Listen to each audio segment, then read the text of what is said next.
This is going to get suppressed because I'm not going to bother trying to censor some of these trigger words that really upset the algorithm. You're a teacher in a school that's getting shot up. You hear somebody on the other side of your door banging, and they know that the locked, closed, and otherwise darkened room means bodies inside because they grew up with this kind of thing and they know damn well what happens during lockdowns like this.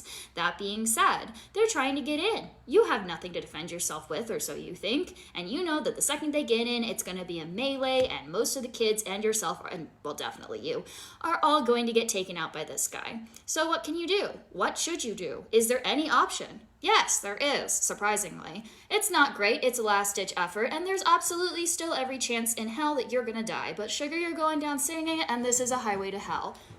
With a fire extinguisher, nonetheless. What is a fire extinguisher good for, you might say? Katie, what do I hit him with it? Well, yes, that's step 2. But step 1 is to shoot the fire extinguisher's substrate straight into the face.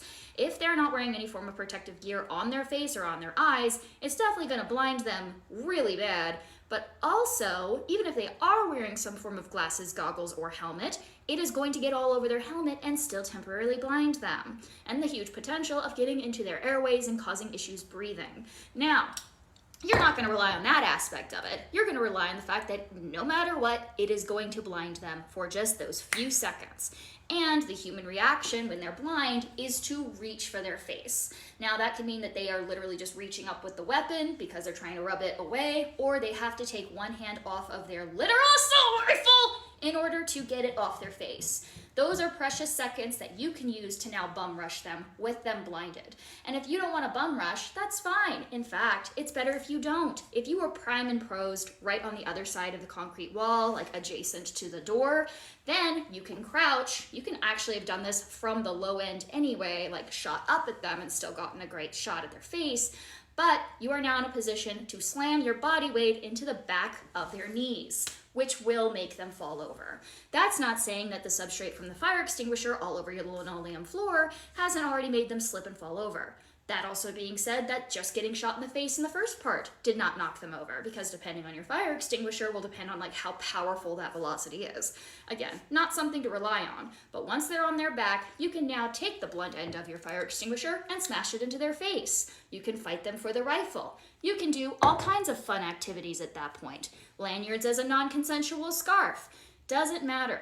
Kicking and screaming is how you'll go down. Way better than just standing there with your body in front of your kids.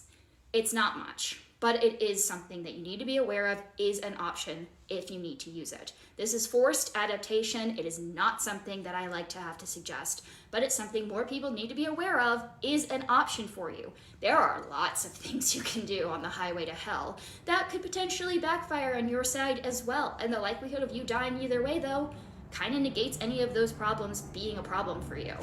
I know for a fact that if I am going to make this a problem for this guy, if I shoot him with this fire extinguisher, not only is it going to temporarily disengage him, it also can temporarily mess up his assault rifle, because the substrate is not exactly a good thing to get in a gun.